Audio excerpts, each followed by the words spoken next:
So in today's meeting, we are going to discuss about academic journal.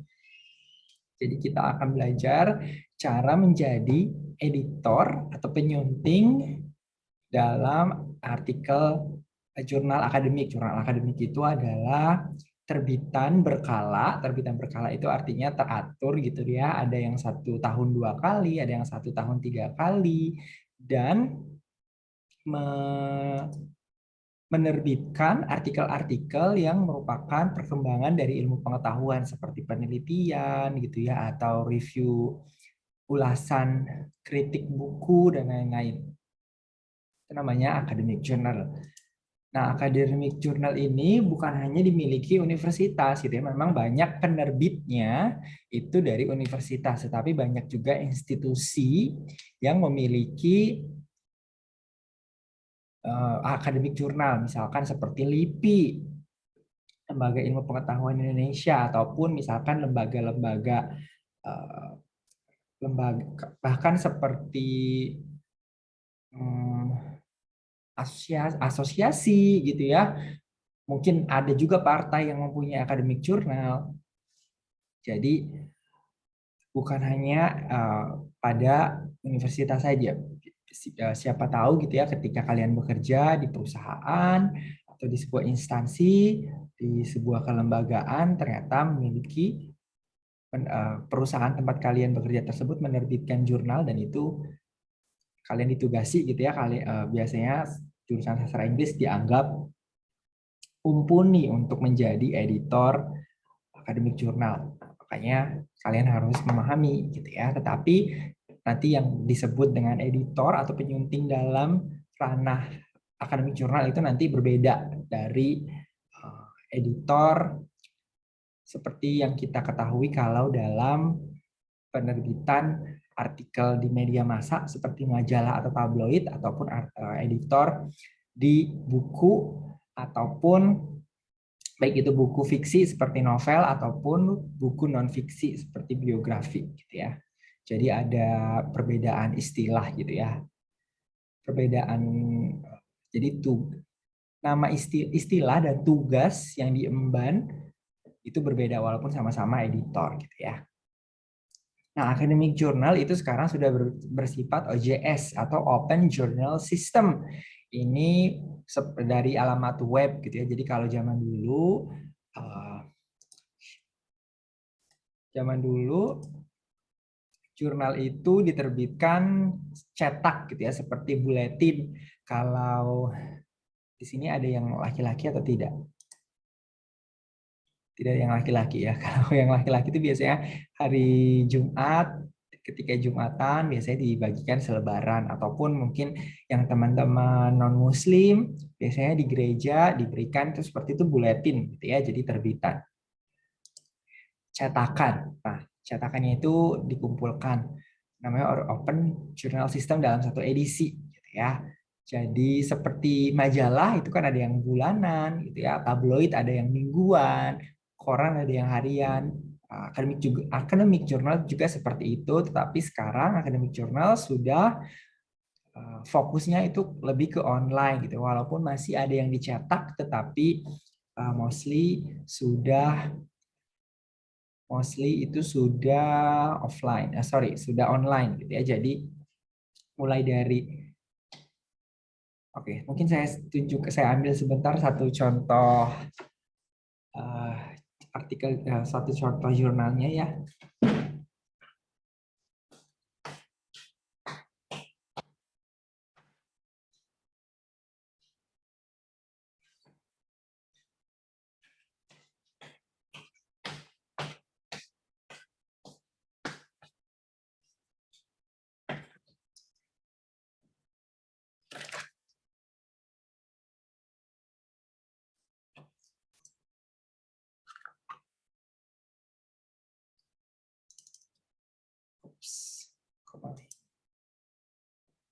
Zaman dulu, nah artikel jurnal itu seperti ini, gitu ya. Academic journal bentuknya seperti ini. Ini berisi tulisan-tulisan seperti penelitian, gitu ya.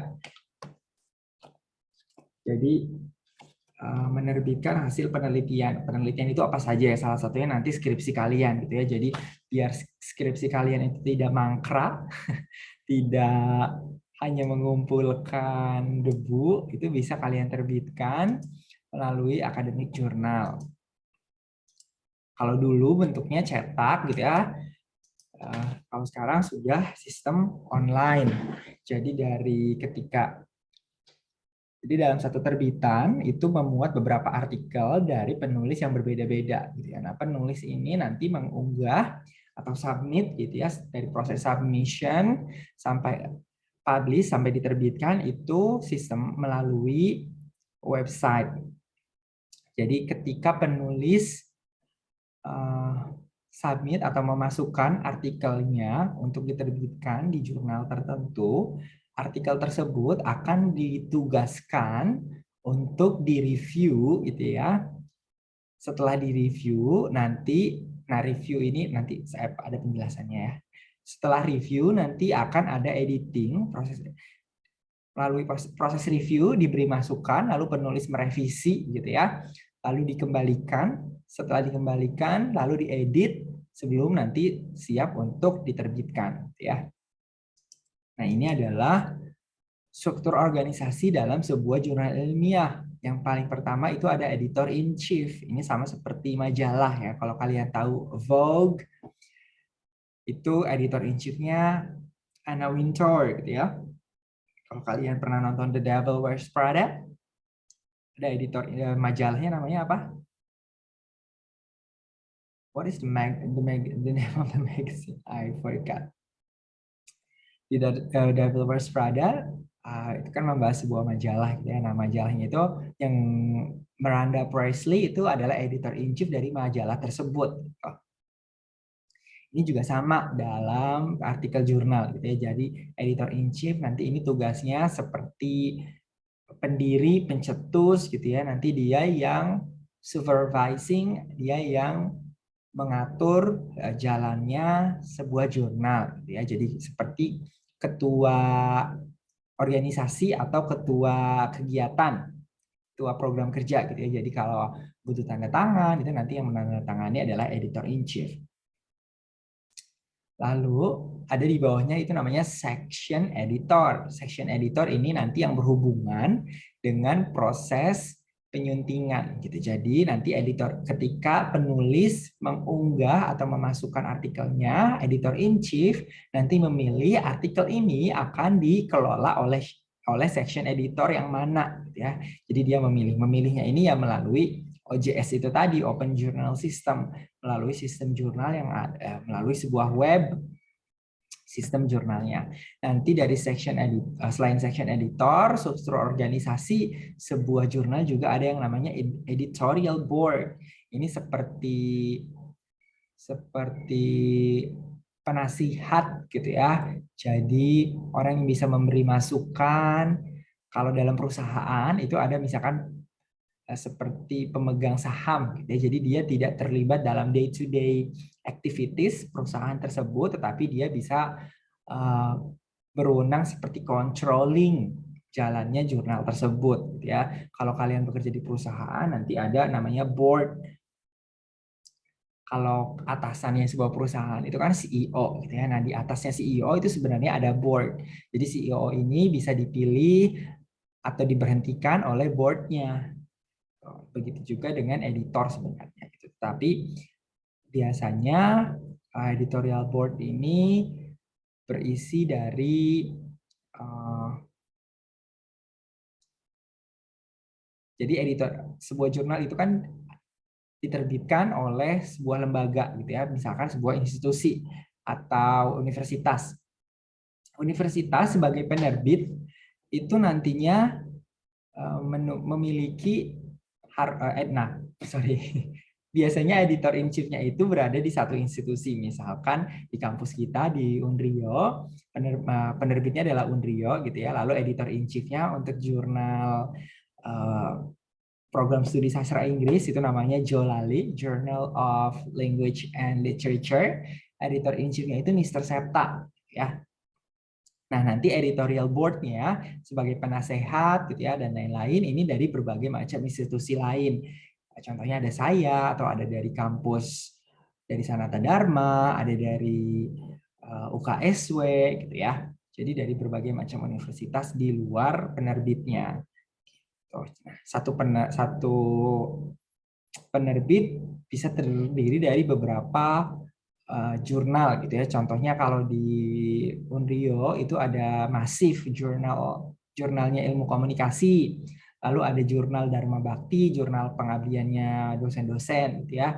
Ini juga sama seperti di majalah gitu ya. Kalau majalah itu misalkan Vogue, penerbitnya itu Condé Nast. Condé Nast itu juga membawahi Vanity Fair atau juga nanti ada majalah yang traveling destinasian kalau tidak salah.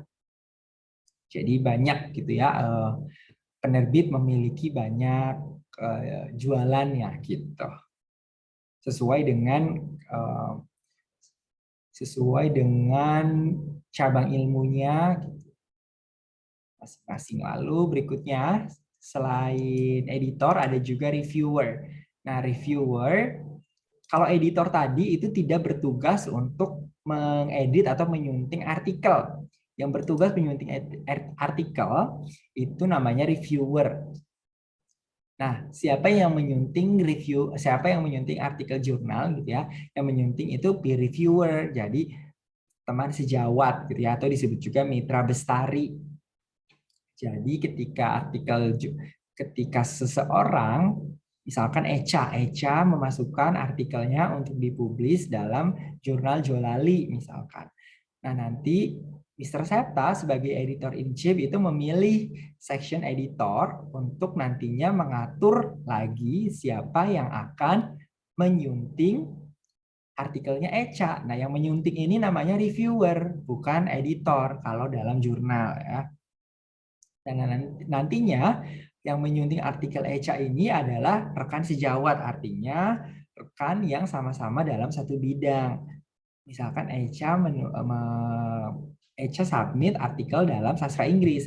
Nanti Mr. Septa misalkan menunjuk Miss Novi sebagai reviewer untuk menyunting artikelnya Echa. Nanti Miss Novi memberikan masukan untuk memperbaiki artikelnya Echa. Ya. Nah, reviewer ini menitik beratkan pada substansi. Seperti kita ketahui gitu ya, dari materi-materi sebelumnya, penerbitan sebuah teks itu juga bisa kita bedakan menjadi dua gitu ya, ada isi dan ada tampilan. Nah, tampilan itu kan seperti layout. Layout itu ada batas kanan kiri, ada rata kiri, rata kanan gitu ya, indentasi itu namanya termasuk dalam layout. Sedangkan isi itu adalah substansinya, bagaimana isi artikelnya, bagaimana penelitian dalam artikel Echa ini penting atau tidak gitu ya. Itu adalah substansinya. Lalu bagaimana teori yang Echa gunakan untuk meneliti objeknya itu tepat atau tidak, atau sudah tergambarkan jelas atau tidak dalam artikel tersebut gitu ya. Nah, itu yang nanti akan disunting oleh reviewer atau peer review. Jadi peer reviewer nantinya tidak dia boleh memberikan komentar tentang layout, tetapi itu bukan tugas utama dia. Gitu ya. Lalu juga selain itu namanya kan copy editing ya. Lalu ada juga proofread. Proofread itu nantinya juga bukan tugas reviewer, tetapi proofread itu kan seperti grammar dan lain-lain. Reviewer boleh memberikan oke, ini keliru gitu ya, atau spellingnya atau grammarnya keliru itu boleh reviewer memberi masukan, tapi itu bukan tugas utama dia gitu. Nah, proses penyuntingan dalam jurnal artikel ini yang biasanya berbeda gitu ya. Dari proses penyuntingan teks-teks lain, kalau jurnal artikel itu harus blind review, artinya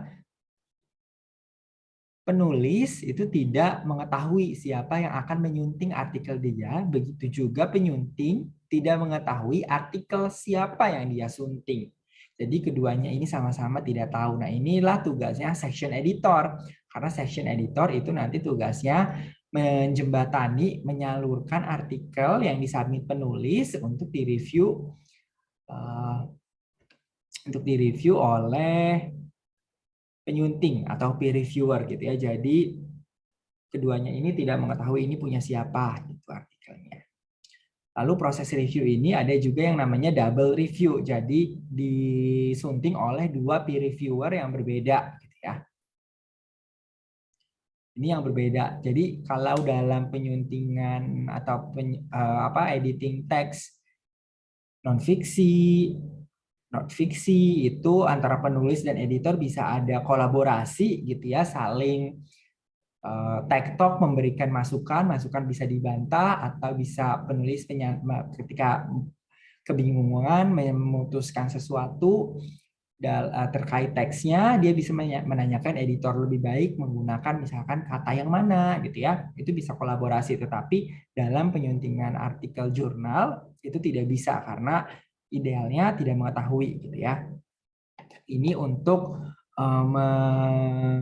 to avoid, untuk menghindari misalkan peer reviewer tidak enak gitu ya, misal kalau artikel yang dia sunting ini adalah orang yang dia kenal atau mungkin seniornya, kan tidak enak gitu ya, junior menyunting punyanya senior yang pengalamannya lebih banyak, pengetahuannya lebih tinggi gitu.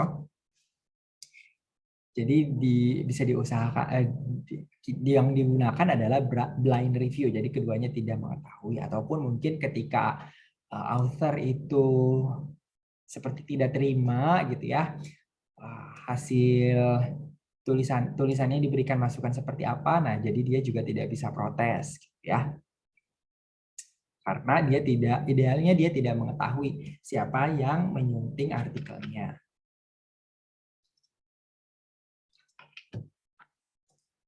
Lalu berikutnya, di dalam artikel sebuah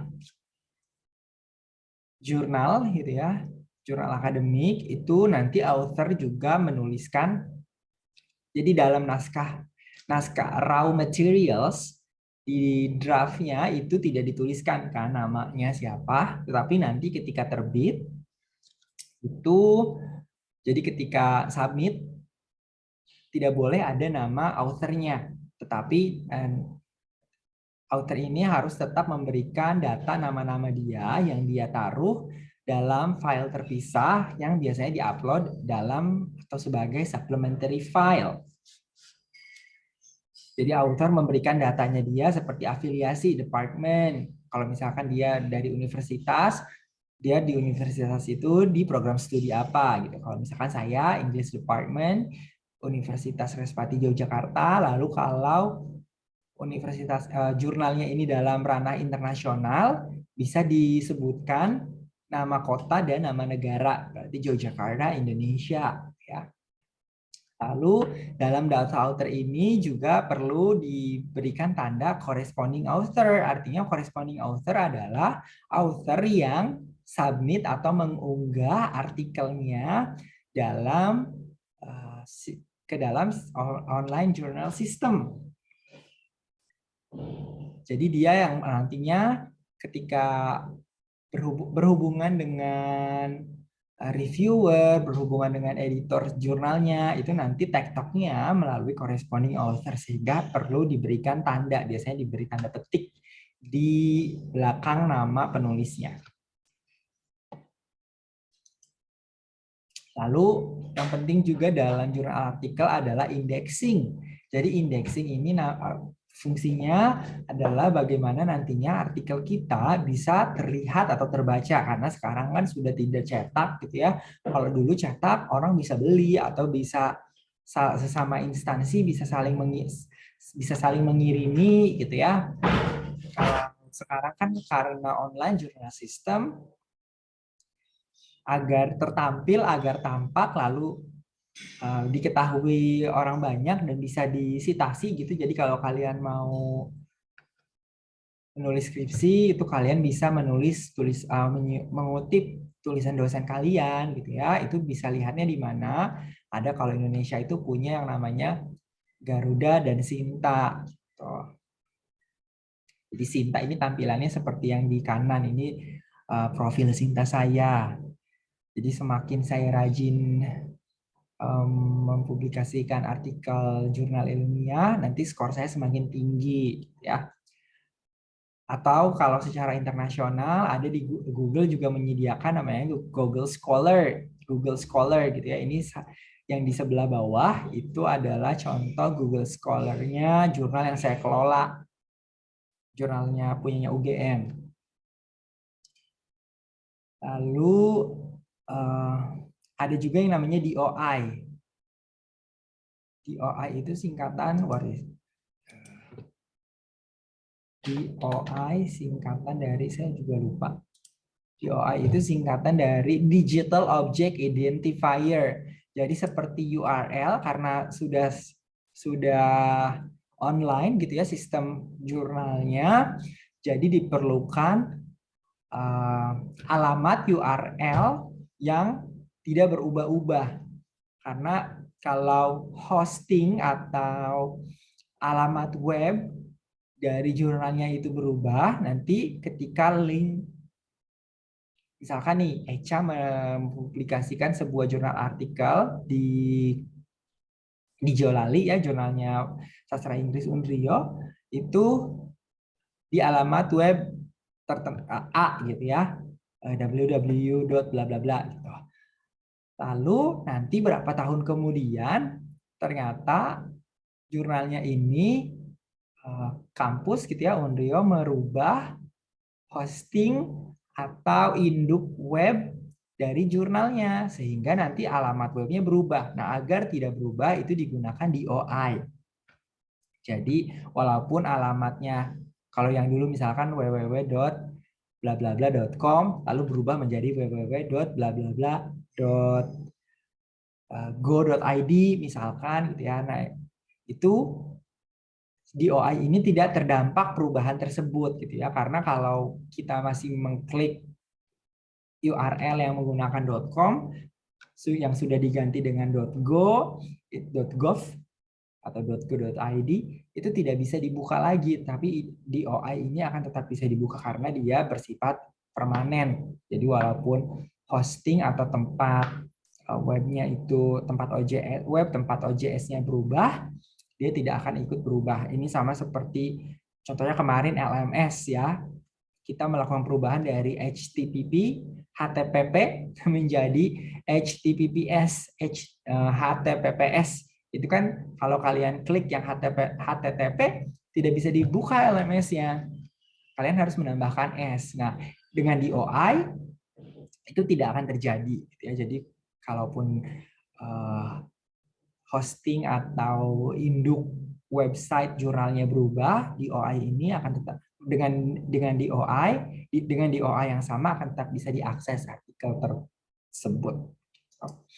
Lalu walaupun dalam struktur organisasi sebuah artikel jurnal itu hanya ada editor yang terdiri dari editor in chief, section editor, editorial board, dan peer reviewer yang terdiri dari, biasanya peer reviewer ini diusahakan dari satu bidang, tetapi dari berbagai macam universitas atau bahkan berbagai macam negara ya. Nanti yang di web itu yang tertulis hanya dua ini saja, mungkin juga dengan jurnal manager atau dengan IT support ya orangnya, karena OJS cukup sulit gitu ya untuk kita orang sastra Inggris harus menekuni dunia web, harus mengerti coding. Karena harus mengerti coding juga kalau kalian menjadi jurnal manager, biasanya kita membutuhkan bantuan dari orang IT gitu ya. Tetapi dalam proses penerbitan juga sebenarnya dibutuhkan copy editor. Jadi ketika penulis submit, lalu editor in chief menugaskan section editor gitu ya. Lalu section editor memilih peer reviewer untuk menyunting artikel tersebut. Lalu setelah selesai proses penyuntingan dikembalikan kepada author, penulis merevisi, mengembalikan lagi gitu ya, mengunggah kembali ke sistem OJS. Sebelum penerbitan tetap diperlukan namanya copy editor agar sesuai gitu ya. Karena nanti ini layout yang digunakan oleh jurnal artikel itu berbeda-beda.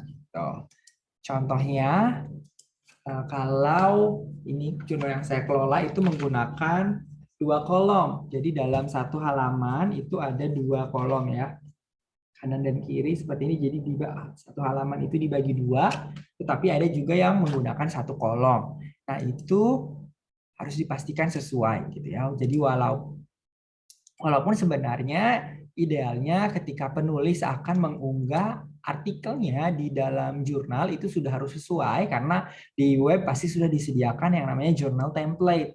Jadi penulis itu bisa mengunduh template jurnalnya, lalu dia bisa langsung menulis artikelnya itu dalam template tersebut gitu ya. Tetapi kalau jurnalnya belum memiliki nama, akreditasinya belum baik, itu nanti akan masih banyak ditemukan penulis yang formatnya itu belum sesuai gitu ya. Jadi harusnya 2 kolom tapi masih 1 kolom dan lain-lain. Kalau nanti jurnalnya sudah bereputasi, akreditasinya sudah tinggi, ya bisa kita tolak gitu ya, karena masih banyak kok yang lain yang mau masukin nerbitin di jurnal gue gitu, bisa sombong. Tapi kalau masih merintis, itu nanti copy editor yang mengedit masalah format. Lalu nanti ada juga sebenarnya proses proofread. Jadi untuk meminimalisir kesalahan grammar, spelling ataupun tanda baca gitu ya. Jadi tata bahasa, pelafalan, pengejaan juga itu harus diperhatikan. Nah, biasanya copy editor dan proofread ini namanya tidak muncul dalam sistem jurnal online-nya, tapi sebenarnya ada dan diperlukan gitu. Lalu yang terakhir, harus dipastikan artikel jurnal yang diterbitkan itu bebas dari plagiarisme. Jadi artinya satu artikel yang sama tidak boleh diterbitkan dalam dua jurnal yang berbeda gitu ya. Atau juga tingkat kesamaan, tingkat kemiripan dari sebuah jurnal, artikel jurnal itu tidak boleh misalkan lebih dari 25%. Nah, cara mengecek plagiarisme atau similaritas itu menggunakan website yang namanya Turnitin. Jadi nanti dia melacak dari berbagai web, data-data di web gitu ya, karena kan buku juga sudah ada di web. Jadi kalau kita menyunting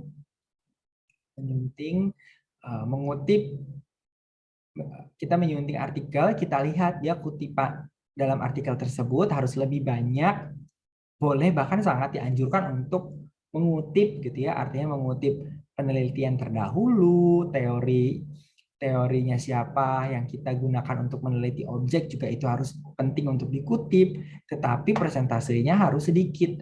Dalam artikel tersebut harus lebih banyak hasil pemikiran kita. Ini juga sama nanti seperti skripsi kalian gitu. Kalian tentu harus mengutip teorinya siapa yang kalian pilih, yang kalian gunakan, tapi porsinya tidak boleh lebih banyak dari hasil pemikiran kalian sendiri. Nah, ini bisa kita cek menggunakan Turnitin. Kalau hasilnya tinggi bisa kita tolak. Ini juga sama nanti kalau kalian skripsi, hasil Turnitin kalian tinggi, nanti kalian belum bisa ujian, gitu. Harus direvisi terlebih dahulu. Is there any question regarding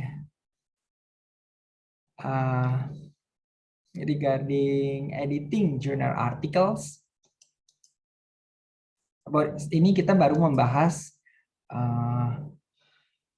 akademik jurnalnya ya. Jadi seperti kalian lihat tadi ada perbedaan walaupun namanya editor, tetapi perannya editor dalam ketika menyunting buku atau karya fiksi, karya non fiksi itu berbeda dengan editor yang fungsinya dalam jurnal artikel. Is there any question about academic journal? Not yet, Mister. Kalau tidak ada pertanyaan, saya cukupkan sesi Zoom kali ini. I will see you again next week. Thanks for joining everyone. Thank you.